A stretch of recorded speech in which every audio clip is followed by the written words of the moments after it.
Jester waits patiently near the ship for his captain to return, debating on what joke to say when reporting for the first time. Lady Sylvie notices a Jester standing outside the ship.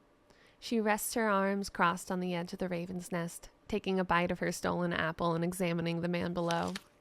It looked as if he was talking to himself, but as a performer of Carnifal herself, she could recognize a rehearsal.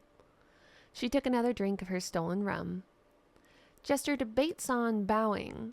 He does several bows at different heights, bowing to different objects, sometimes shouting, "Your Majesty!" or, "Oh, Captain, my Captain!" rather dramatically. Sylvie giggles from her nest, but covers her mouth as she sees Mazrin strolling up. She's excited to see what this Jester does. Out of the city strolls Mazrin, whistling his odd tune and walking with a slight sway. Less like a drunkard, but more a rolling breeze. The man was every bit the captain of his infamous vessel. Walking out of the port towards the anchored craft hovering in the air strolled its captain. With a slight sway in his walk, he walks right up to Jester and peers him in the eye, looking right through the mask, or seemingly unfazed by it. "What? Who are you?"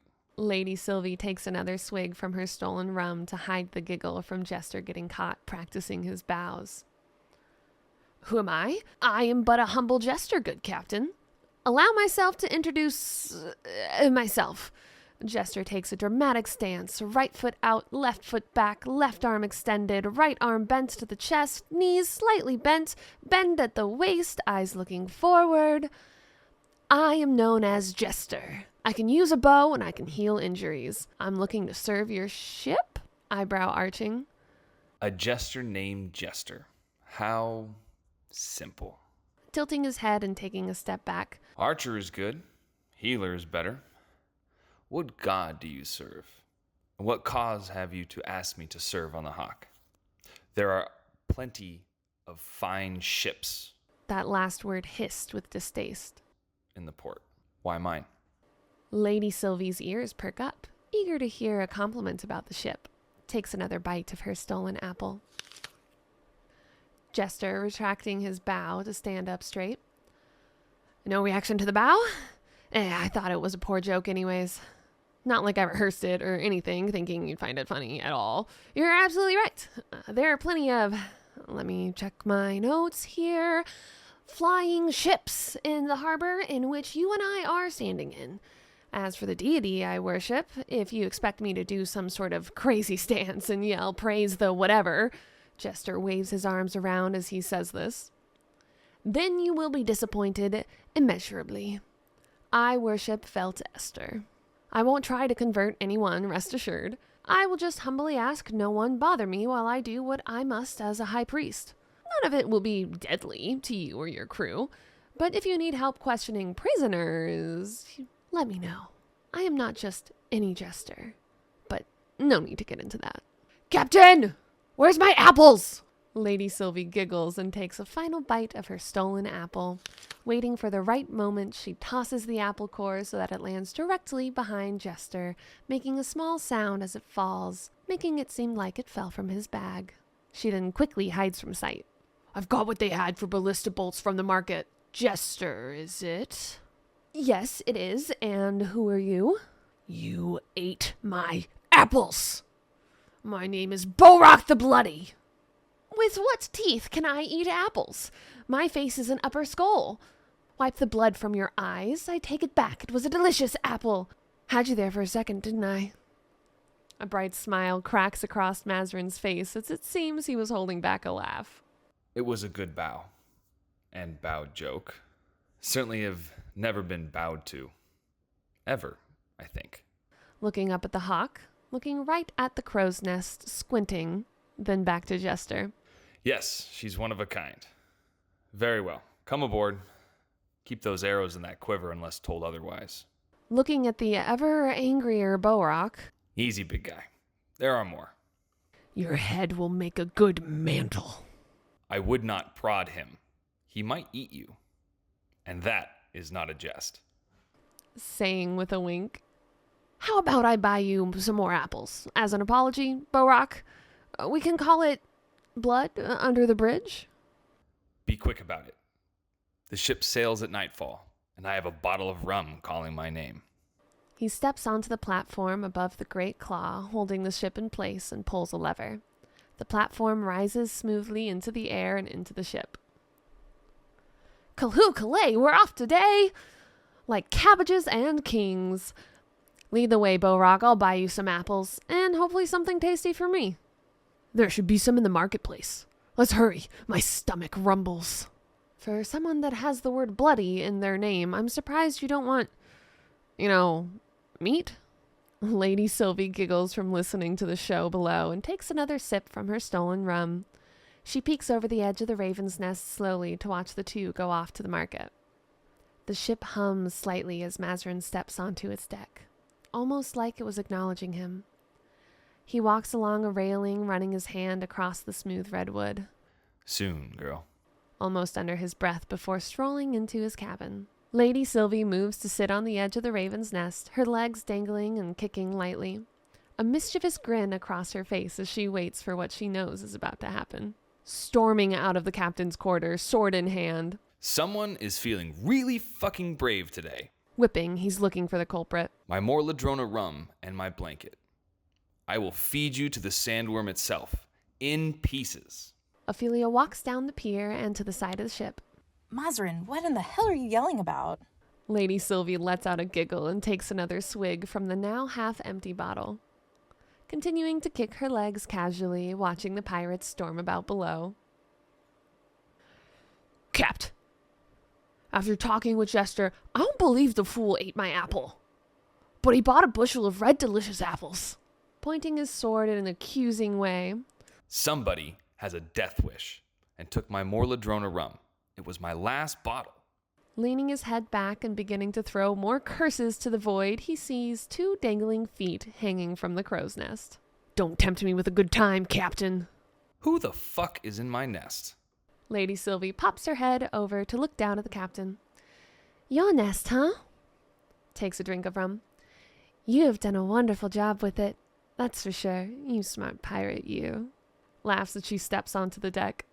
Well, Mazrin, I think I see where your rum went. On a completely unrelated note, I do have that poison you requested. It does come with a long disclaimer, though. I already like the direction this party is going. Hail Veltester. New crew, Mazrin?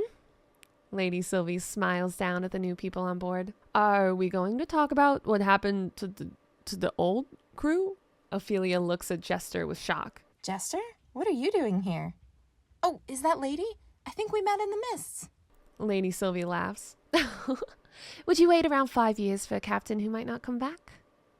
Seeing as apparently we have been gone that long. Sylvie examined Ophelia. Were you in my night of magic inside Hynafol, my dear? I can't say I remember much of those nights. Always involved much drinking. Even stronger than this. She takes another swig of Mazrin's rum. Jester dramatically turns to Ophelia. What am I doing here? What are any of us doing here? Looking for ye old booty, of course. Hey, Cap, would you have me retrieve that little rum you have left from that lady above?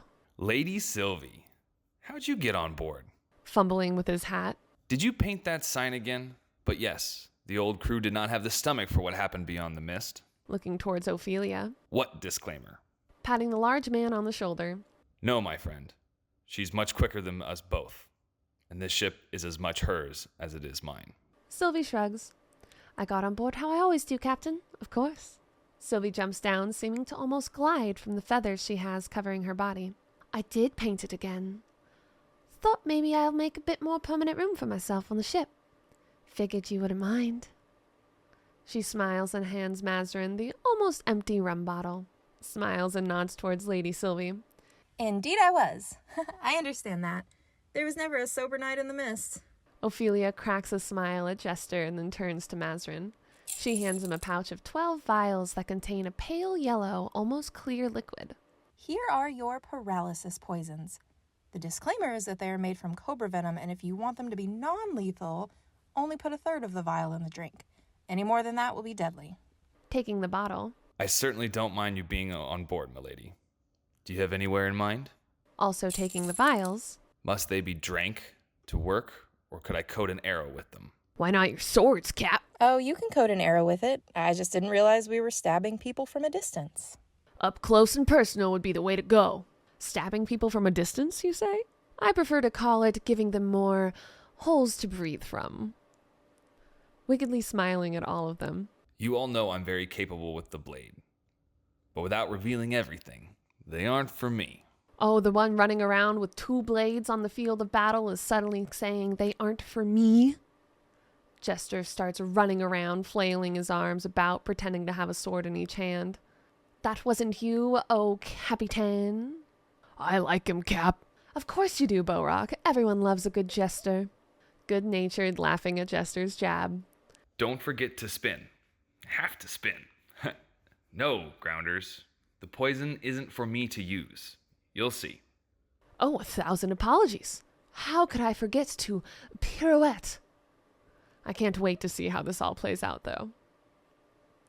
Strolling below the ship with a basket of flowers, Celia shades her eyes as she peers up at the crew above. Oh, dear Jester. I thought I heard your laughs rolling through the undergrounds. How was your journey back through the mists? Oh, Celia, you wouldn't believe the amount of connections I had to make getting here. A ship to this port, a casket to that graveyard, a ferryman to that side of the river. One would think I was trying to do something besides travel into the mists. But I appreciate you asking. How was your trip? I hope it was lovely.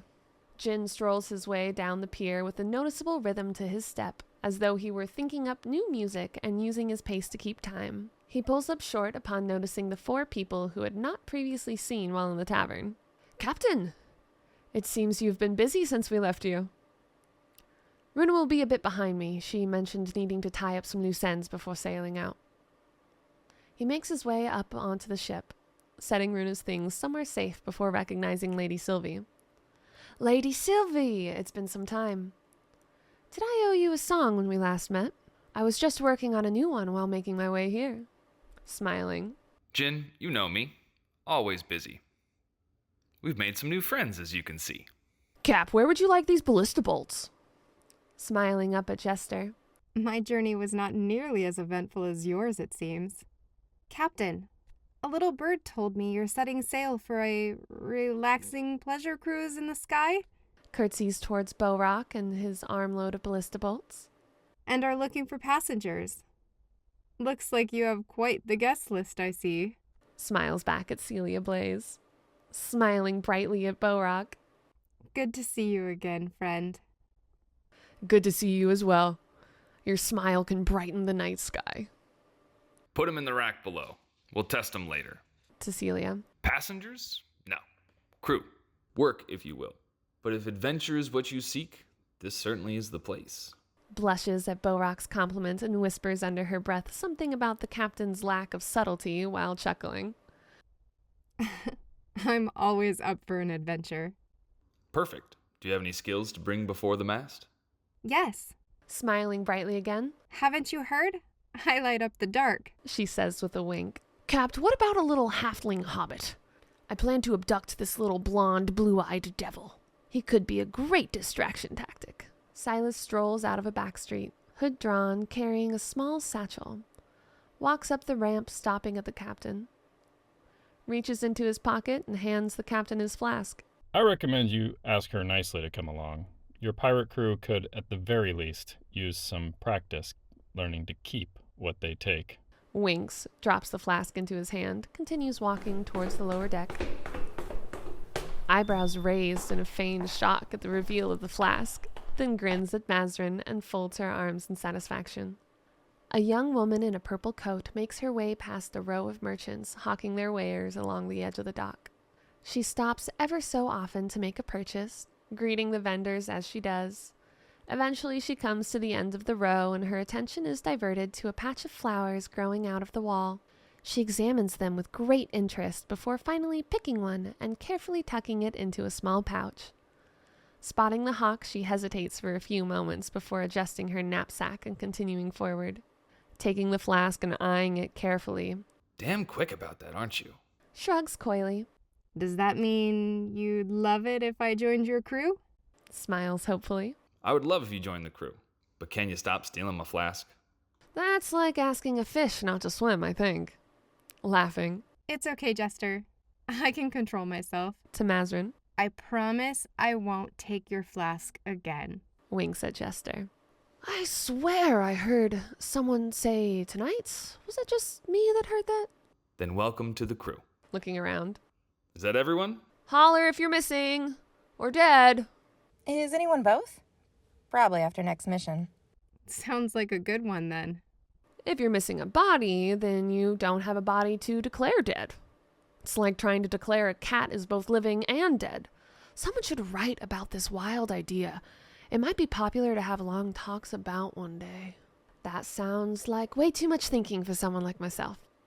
But with Runa making it here, everyone I was responsible for is here.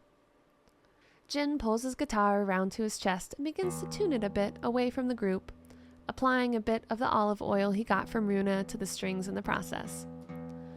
Oh, Runa, I meant to ask earlier, but what the hell is an olive?